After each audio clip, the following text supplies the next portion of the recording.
वो लम्हा बेहद खूबसूरत होता है जब बच्चों की किलकारियां से घर आंगन गूंजता है। लेकिन अगर किसी कपल को कंसीव करने में समस्या हो रही हो तो ऐसे में हमारी मदद कर सकता है आईवीएफ यानी इन विट्रो फर्टिलाइजेशन। और आज इसी विषय पर हम हेलो डॉक्टर सेगमेंट में बात करने वाले हैं। और आईवीएफ पर बातचीत के लिए स्वागत कीजिए डॉक्टर जूही भारती का। नमस्कार। Additional professor obs gynae, AIIMS New Delhi से। और स्वागत कीजिए डॉक्टर सुची रस्तोगी का। नमस्कार, आपका स्वागत है। आप हैं consultant IVF and fertility specialist. Doctor Juhi, आपसे शुरू करते हैं।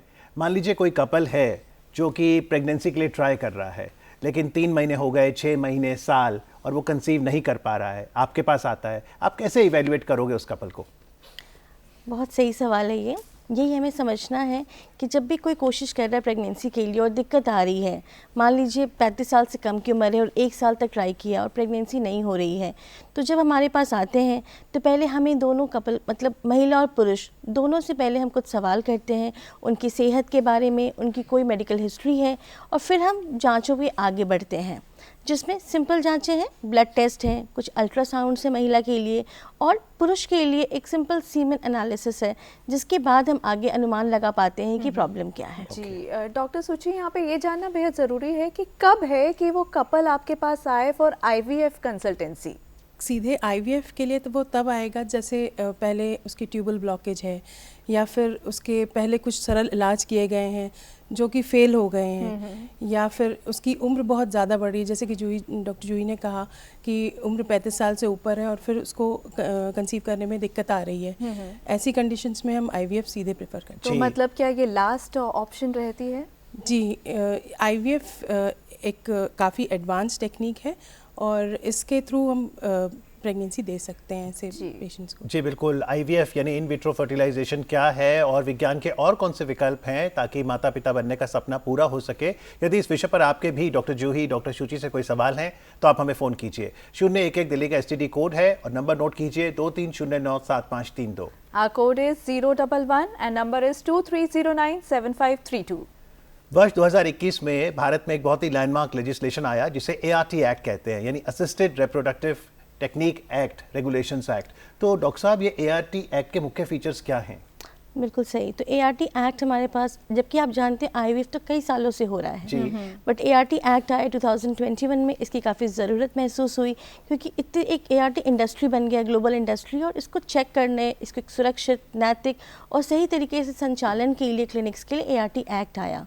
इसमें 2 रजिस्ट्रीज़ हैं, एक नेशनल बोर्ड है, स्टेट बोर्ड्स हैं, और सब मिलके इन एआरटी क्लिनिक्स और बैंक्स को रेगुलेट करते, मॉनिटर करते हैं। साथ में ये नियम कानून बनाए गए हैं कि कौन कपल है जो आईवीएफ के लिए, डोनर के लिए जा सकता है, सरोगेसी के लिए। तो ये सारे नियम कानून और सही तरीके से संचालन के लिए बनाया गया। जी, यहाँ पर अगर हम आईवीएफ की बात कर रहे हैं ट्रीटमेंट की, तो अगर जो फीमेल है उसको कुछ इशू है, मान लीजिए एग्स फॉर्म नहीं हो रहे हैं, तो ऐसे में क्या कुछ ऑप्शन हो सकती है या उसको बूस्ट किया जा सकता है?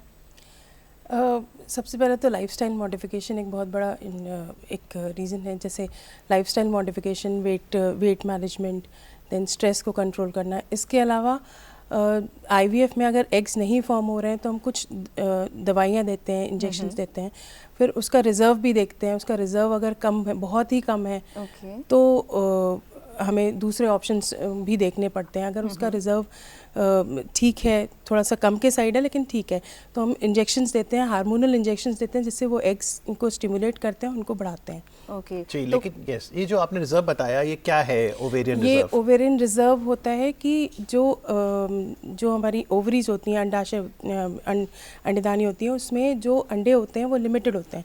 वो जैसे जैसे एज बढ़ती है वो कम होते जाते हैं, तो वो वही रिजर्व है जो कम होता जाता है। तो उसको जैसे जैसे कम होता जाएगा तो फर्टिलिटी कम होती जाती है। बिहार से एक कॉलर हमारे साथ जुड़े हैं। नमस्कार सौरभ जी, अपना सवाल पूछिए। मैम, मुझे ये पूछना था डॉक्टर साहब से कि ये आईवीएफ टेक्निक से में जाने की एज लिमिट आती है उसमें? जी डॉक्टर साहब, एआरटी एक्ट क्या? तौर पर मेल होते हैं उनमें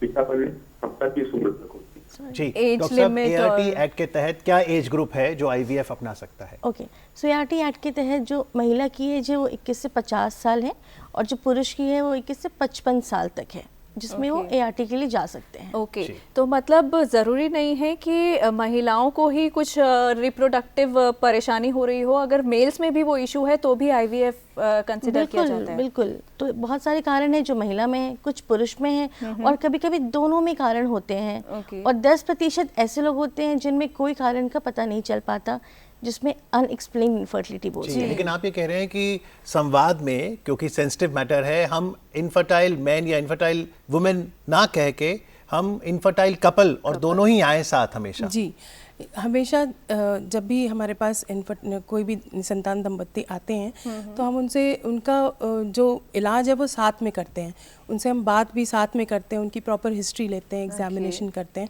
और दोनों के साथ साथ ही टेस्ट कराए जाते हैं। Okay. केवल फीमेल या केवल महिला या केवल पुरुष को अकेले वर्कअप करने से मतलब बात उसका नहीं इलाज तो बनेगी। पूरी जैसा नहीं आपने होती है। बताया था फीमेल में ओवेरियन रिजर्व का जी। टेस्ट करना, तो उसके इक्विवेलेंट फिर मेल में स्पर्म टेस्ट भी होता मेल है। में सीमेन एनालिसिस मतलब उनकी सीमेन का टेस्ट करते हैं, जिससे हमें बहुत इन्फॉर्मेशन मिलती है, स्पेशली जो स्पर्म्स होते हैं उनकी गुणवत्ता मतलब क्वालिटी कैसी है, उनकी संख्या मतलब उनका काउंट कैसा है और उनकी मोटिलिटी मतलब वो स्पर्म्स जो है वो क्रियाशील है कि नहीं है, कोई इन्फेक्शन तो नहीं है, Okay. इस बारे में पता चलता है। डॉक्टर जूही, अगर सरल भाषा में इस प्रोसेस को हम समझना चाहें कि एग्जैक्टली IVF में होता क्या है, क्या ये कोई ऑपरेशन कंडक्ट करना पड़ता है मेजर, किस तरीके से किया जाता है का? सो IVF मतलब इन विट्रो फर्टिलाइजेशन।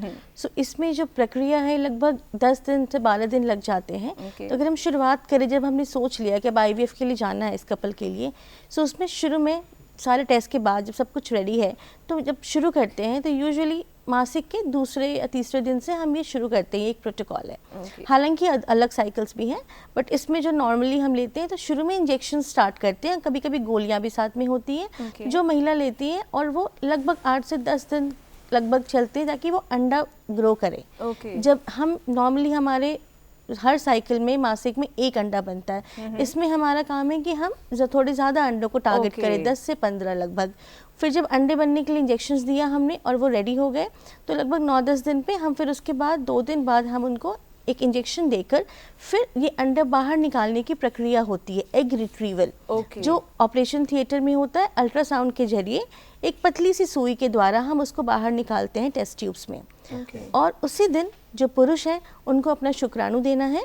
फिर एक डिश में हम उसको लैब में फर्टिलाइज करते हैं। Okay. फर्टिलाइजेशन मतलब जो महिलाओं का अंडा है और जो पुरुष का जो शुक्राणु है उनको हम फर्टिलाइज करते हैं, एक डिश में बेसिकली मिक्स करते हैं और वो फर्टिलाइज होता है। या फिर इक्सी जो और आधुनिक है, उस शुक्राणु को उठा के अगर ज़्यादा प्रॉब्लम है गुणवत्ता में सीमेन में तो हम उठा के सीधे अंडे के अंदर इंजेक्ट कर सकते हैं। ओके। इसके बाद एक जाइगोट बनता है फर्टिलाइजेशन के बाद, और फिर जब वो ग्रो करता है लैब में इंक्यूबेटर्स में एक कंट्रोल्ड एनवायरनमेंट में, फिर वो भ्रूण बोलते हैं, एम्ब्रियो। ओके। उसके बाद हम लगभग 5वें-6ठे दिन का जो एम्ब्रियो होता है 5वें दिन का, वो हम उस महिला के अंदर ट्रांसफ़र करते हैं, एम्ब्रियो ट्रांसफ़र। Okay. ये एक पूरा IVF साइकिल कंप्लीट करता है। ओके। तो मतलब लैब में एम्ब्रियो को ग्रो किया जाता है, देन उसको वापस ट्रांसफर Transfer किया करते जाता हैं। है। एक कॉलर हमारे साथ जुड़े हैं भोपाल से। नमस्कार डॉक्टर साहू। डॉक्टर ये बताइए, एक्चुअली जब आईवीएफ टर्म का यूज होता है तो आजकल सरोगेसी का भी यूज होता है। तो एक सरोगेट मदर है और एक आम आदमी को ये क्लियर कट समझ में नहीं आता है कि आईवीएफ क्या है और सरोगेसी क्या है। तो आप ऐसा इसको सरल भाषा में क्लियर करिए कि ताकि जी। देश की जनता जी, को समझ में thank आए, you. Confusion. Thank you doctor Sahu. Doctor Shuchi, IVF और सरोगेसी में क्या अंतर है? जी, आईवीएफ में जो भ्रूण बनता है वो भ्रूण महिला के मतलब जो निसंतान दंपत्ति की में जो वाइफ है महिला के गर्भाशय में डाला जाता है। जबकि कुछ कारणों से जो सरोगेसी जो होती है उसमें वो भ्रूण हम किसी दूसरी महिला जो कि बहुत ही हेल्दी और हेल्दी होती है उनमें डाला जाता है। ओके। तो ये एक मेजर डिफरेंस है। तो सरोगेसी को भी ART एक्ट गवर्न करता है? जी, ओके। सरोगेसी एक्ट है उसका। जी, तो जैसा डॉक्टर जूही आप बता रहे थे, अगर महिला में ओवेरियन रिजर्व कम है तो पहले इंजेक्शंस देके उसे बूस्ट किया जाता है। ओवेरियन रिजर्व को टैकल करने के लिए बहुत सारी चीज़ें जैसे बताया डॉक्टर शुचि ने, लाइफस्टाइल मॉडिफिकेशन है, इंजेक्शंस हम देते हैं ताकि नंबर हम ज़्यादा बना सकें, और इसके अलावा कुछ एक्सपेरिमेंटल थेरेपीज़ है जो नई नई तकनीकें आई जा रही है हमारे पास। तो कुछ इंजेक्शंस हैं, जैसे बोलते हैं PRP सुना होगा या स्टेम सेल, तो वो भी हम अंडाशय में इंजेक्ट कर सकते हैं और उसकी वजह से हम चाहते हैं कि उसमें थोड़ा उस रिजर्व को बूस्ट करें, जो आप बोल रहे हैं ना, बूस्ट करें और उसका जो परफॉर्मेंस है उस ओवरी का वो बेटर हो। उसके बाद ही एग्स निकाले जाएंगे। हाँ, तो ये एक एक्सपेरिमेंटल टेक्निक है, ये ज़रूरी नहीं है कि हम करें, डिपेंड करता है उसकी रिजर्व कैसा है, बाकी चीज़ों पे भी डिपेंड करता है। तो जब ये ट्रीटमेंट चल रहा होता है किसी कपल का, तो आप उनको क्या डाइट वगैरह ये सब प्लान उनको प्रोवाइड कराते हैं, और क्या मेंटल आप उनको कुछ हील करने के लिए कुछ गाइडेंस भी देते हैं? जैसे ही इनफर्टिलिटी मतलब इनफर्टिलिटी या निसंतानता से लेकर का कोई भी कपल हमारे पास आता है, उसकी काउंसलिंग होती है, उसकी हर स्टेप पे काउंसलिंग होती है। जब वो अंदर हमारे पास मिलने आता है, फर्स्ट कंसल्टेशन के टाइम पे काउंसलिंग होती है, फिर ट्रीटमेंट स्टार्ट होता है तो काउंसलिंग क्या होती है। कहते हैं डॉक्टर साहब आप उन्हें उस काउंसलिंग में उनको मॉरल मेंटल सपोर्ट दिया जाता है, प्लस उनको ये बताया जाता है कि उनको क्या खाना चाहिए, मतलब हाई प्रोटीन डाइट लेनी चाहिए, एक बैलेंस्ड और पौष्टिक आहार लेना चाहिए, और सबसे बड़ी बात उन्हें पॉजिटिव रहना चाहिए। मतलब एक आज की जो आधुनिक तकनीक है उसमें एक इनफर्टाइल कपल के पास बहुत सारे ऑप्शंस हैं।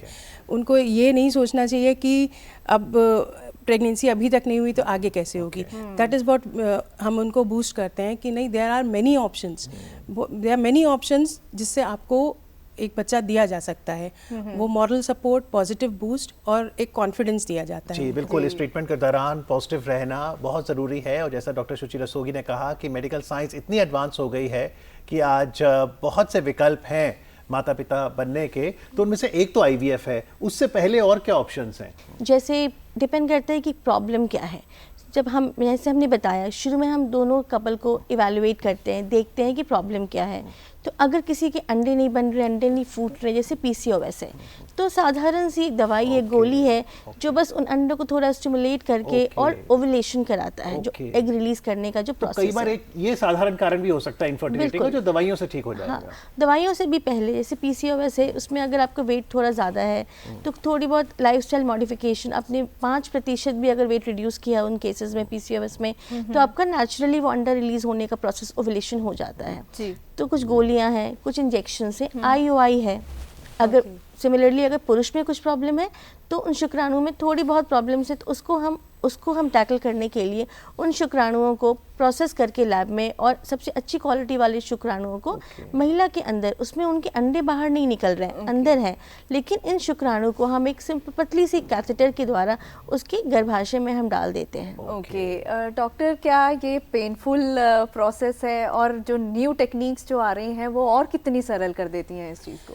ये प्रोसेस पेनफुल नहीं कहेंगे, बस जो इंजेक्शन्स उनको लगते हैं मासिक के दूसरे दिन से 10 दिन तक, उसका थोड़ा सा पेन फील होता है, वो भी बहुत ही सुपरफिशियल सबक्यूटेनियस इंजेक्शंस होते हैं, तो उसका भी उतना पेन नहीं होता है। बाकी जो एग रिट्रीवल का प्रोसीजर होता है वो तो बेहोशी में होता है। तो बेहोशी में मरीज को दर्द का उतना पता नहीं चलता है। उसके बाद हम कुछ दवाइयाँ देते हैं। तो ये डॉक्टर साहब बेहोशी जो है वो लोकल एनेस्थीसिया है? ये जनरल एनेस्थीसिया है। तो जो एग रिट्रीव किया उसे जब आप लैब में रखते हैं इन विट्रो मतलब इन ग्लास, कितना समय लगता है कि वो एम्ब्रियो भ्रूण बन जाए? जी, आज जैसे एग रिट्रीवल किया, इमीडिएटली हम वो जो फॉलिकुलर फ्लूइड होता है, जो फ्लूइड निकलता है, उसी में एग्स होते हैं जो माइक्रोस्कोप में दिखते हैं। अच्छा। तो उस फ्लूइड को हम लैब में देते हैं। वहाँ हमारे एम्ब्रियोलॉजिस्ट होते हैं। एम्ब्रियोलॉजिस्ट उस फ्लूइड से एग्स निकालते हैं और स्पर्म्स लेते हैं, उनको साथ में रखते हैं जिससे फर्टिलाइजेशन हो। तो कम से कम 16 से 18 घंटे के बाद हम चेक करते हैं। जैसे आज एग रिट्रीवल हुआ, फर्टिलाइजेशन के लिए रख दिया, तो नेक्स्ट डे मॉर्निंग हम चेक करेंगे कि एटलीस्ट 18 आवर्स, 16 to 18 आवर्स कि उसके बाद जी, यानी मोटे तौर पे हम यही समझते हैं कि IVF यानी इन विट्रो फर्टिलाइजेशन में जो फीमेल से एग लिया गया है और जो मेल से स्पर्म है, उसका फर्टिलाइजेशन ह्यूमन बॉडी से बाहर लैब में हो रहा है। लैब में हो रहा है। तो ऐसे में फिर लैब की रिस्पॉन्सिबिलिटी बहुत ज़्यादा बढ़ जाती है। तो क्या कुछ रिस्पॉन्सिबिलिटीज़ रहती हैं लैब की, और ऑब्वियसली जब एक कपल जब इस प्रोसेस से गो थ्रू होता है तो बहुत सारे सवाल भी होते हैं, बिल्कुल। तो उसके बारे में आप क्या कहेंगे? इसीलिए आरटी एक्ट है इन सबको रेगुलेट करने के लिए, क्लिनिक्स को, बैंक्स को। और उसके बाद जब लैब है उसमें कंट्रोल्ड एनवायरनमेंट, एक स्पेसिफाइड टेम्परेचर, ह्यूमिडिटी, सब चीज़ें इंक्यूबेटर्स में ग्रो कर रहे हैं। हम बार बार बाहर नहीं निकालते। आजकल और आधुनिक तकनीक आ गई हैं जिससे कि वो अंदर रहते हैं लेकिन बाहर से हम उनकी फ़ोटोज़ एंड वीडियोज़ देख सकते हैं। तो आप उनको बाहर इन्वायरमेंट को एक्सपोज जितना कम कर रहे हैं, सिर्फ ट्रांसफ़र के वक्त बाहर निकाल रहे हैं, या किसी कारणवश हमें उसे फ्रीज़ करना पड़े, अगर हमें लगता है कि महिला अभी रेडी नहीं है या उसकी लाइनिंग ठीक नहीं है या परत ठीक नहीं चल रही है और हमें किसी कारणवश उसको बाद में ट्रांसफ़र करना है तो हम उन्हें फ्रीज़ भी कर सकते हैं। जी, इस समय खुशी जी हैं फ़ोन लाइन पर। हेलो। हेलो जी, सवाल पूछिए। Good morning sir. Good morning. Good morning. मेरा डॉक्टर सुची से एक सवाल है जी कि फीमेल्स में एएमएच काफी लो होगा या लो रिजल्ट होगा या पीसीओएस का पेशेंट है तो उनमें हम आईवीएफ कर सकते हैं? डॉक्टर साहब। जी, ये तो बहुत ही मतलब इंडिकेशन है आईवीएफ की।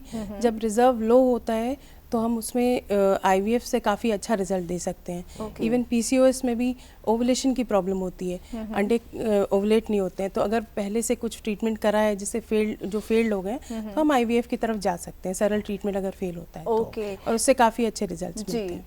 पर आज का जो टाइम है डॉक्टर जूही, ज़्यादातर समय लोग पढ़ाई में बिता देते हैं, फिर करियर सेट करने में, बाद में शादी करते हैं या फिर बाद में कंसीव करने की सोचते हैं, तो इतने में वो 35-40 इस एज में आ चुके होते हैं। तो जो ऐसे कपल्स हैं उनमें कितने चांसेस रहते हैं मतलब जल्दी कंसीव करने के, और अगर नहीं हो पाता है तो आईवीएफ के थ्रू क्या पॉसिबिलिटी बन जाती है? हम सबकी जीवन शैली में काफ़ी बदलाव आया है और करियर भी उतना ही इम्पॉर्टेंट है, फाइनेंशियल इंडिपेंडेंस चाहिए, पर इन सब के साथ साथ हमें ये प्रेगनेंसी के लिए जब हम बाद में सोचते हैं तो काफ़ी देर हो जाती है तब तक।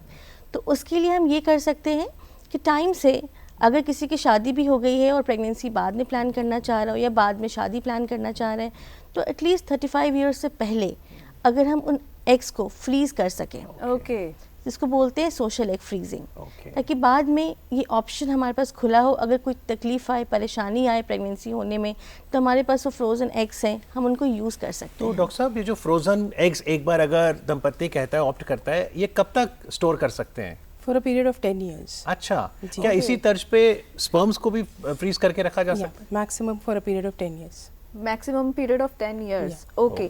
तो जब आईवीएफ के लिए जब कोई जाता है और उनका अगर एग्स उनके स्टोर किए जाते हैं, तो जनरली ये फ्रीजिंग के लिए ऑप्शन दी जाती है। आईवीएफ के लिए जो जा रहा है उनके भी एग्स फ्रीज किए जाते हैं कुछ टाइम के लिए? आईवीएफ के लिए जो जा रहा है अगर कोई ऐसी इंडिकेशन हुई तो ही फ्रीज करते हैं। वैसे अगर पार्टनर इज देयर तो फिर हम एम्ब्रियोज बनाना ज़्यादा प्रेफर करते हैं, एम्ब्रियोज बना के फ्रीज करते हैं। इस समय भोपाल चलते हैं, मध्य प्रदेश की राजधानी, जहाँ से अनुश्री जी हैं फोन लाइन पर। हेलो जी सर, हम ये जानना चाह रहे हैं, ये जो प्रेगनेंसी की कंसीव करना चाह रहा है, इन्फेक्शन है ट्यूब में, तो क्या कर सकते हो? ओके, तो उनका ये सवाल है, आवाज़ काफ़ी कट रही है पर जितना सुनाई दिया उससे ये वो पूछना चाह रहे हैं कि जो कि इन्फेक्शंस होते हैं, पेल्विक इन्फ्लेमेटरी डिजीजेस, पीआईडी की बात कर रही हैं शायद वो, तो उससे फिर प्रेगनेंसी में क्या मुश्किल आती है। तब जो भी हम जब प्रॉब्लम की बात कर रहे हैं, कंसीव नहीं हो रहा, तो उनके कई कारणों में से एक कारण है ये इन्फेक्शंस होना। ये इन्फेक्शन उतना होना कि वो इन्फेक्शंस की वजह से फेलोपियन ट्यूब ब्लॉक हो गई है ना, तो जब वो ब्लॉक हो जाता है तो नेचुरली वो फेलोपियन ट्यूब नहीं है अगर फंक्शनिंग, तो फिर हम आईवीएफ का ऑप्शन आपके पास रहता है। वो इसलिए क्योंकि आप जो ट्रांसफर कर रहे हैं एम्ब्रियो वो यूट्रस में सीधा कर रहे हैं। बिल्कुल। तो उसमें अगर फेलोपियन ट्यूब में प्रॉब्लम है किसी भी कारणवश, चाहे जैसे टीबी बहुत कॉमन है इंडिया में, या और भी कोई इन्फेक्शंस की वजह से प्रॉब्लम आ रही है, तो आईवीएफ का ऑप्शन है आपके पास। जी, अगर मान लीजिए, क्योंकि आईवीएफ के लिए पैसा भी लगता है, टाइम भी लगता है, और आप मेंटली आपको अपने आप को रेडी भी करना पड़ता है, पर अगर इन केस वो रिजल्ट नहीं मिल पाता पहले आईवीएफ में, तो क्या ऑप्शन है कि दोबारा आईवीएफ किया जा सके और कितनी बार किया जा सकता है? आईवीएफ में जब भी आईवीएफ हम करते हैं तो जो एम्ब्रियोज होते हैं, हमारी कोशिश रहती है कि थोड़े से ज़्यादा बनाएं, जिससे एक बार में तो 1 या 2 एम्ब्रियोज ही डालते हैं। जस्ट इन केस अगर वो सक्सेसफुल नहीं हुआ तो हमारे पास जो बाकी के एम्ब्रियोज होते हैं वो फ्रोज़न होते हैं, तो उनमें से हम फिर नेक्स्ट साइकिल में हम उसको बुला सकते हैं। और उसको फिर से पॉजिटिवली काउंसल करते हैं और इस बार वो इंजेक्शंस नहीं देते, जो ओरल टैबलेट्स होती हैं, मुंह से खाने वाली टैबलेट्स होती हैं, उससे उनकी एंडोमेट्रियम की लाइनिंग बनाते हैं। और फिर जो फ्रोजन एम्ब्रियोज होते हैं, जब वो एंडोमेट्रियम की लाइनिंग रेडी हो जाती है तो हम उस एम्ब्रियोज को उनकी यूट्रस में डाल देते हैं। लेकिन एक बार आपने एम्ब्रियो को यूट्रस में डाला और समय के साथ गुड न्यूज़ आ गई और प्रेगनेंसी पॉजिटिव आई, तो फिर आगे मॉनिटर करते हैं कि वो बच्चे हेल्दी हों, आगे बिल्कुल अच्छे सक्षम बने? बिल्कुल, वो तो है ही। बाकी मॉनिटरिंग, बाकी विजिट्स सब नॉर्मल प्रेगनेंसी की तरह है, उनको वैसे ही दिखाना है, सारी जांचें करानी है टाइम टू टाइम, वो सब कुछ सेम रहता है। हालांकि कुछ चीज़ों का देखा गया है कि आईवीएफ प्रेगनेंसी में हो सकता है थोड़ी ज़्यादा प्रॉब्लम्स हो, कई बच्चे की ग्रोथ की, तो वो सब भी साइकिल किस तरह की है उस पर डिपेंड करता है, फ्रेश, फ्रोजन, इसलिए मॉनिटरिंग तो काफ़ी आवश्यक है। एक बार अगर किसी ने कंसीव कर लिया आईवीएफ के थ्रू और गुड न्यूज़ भी आ गई, तो क्या सेकंड प्रेगनेंसी जब वो प्लान करते हैं तो क्या ज़रूरी है कि वो आईवीएफ से ही कंसीव कर पाएंगे या नॉर्मली कंसीव करने के चांसेस रहते हैं?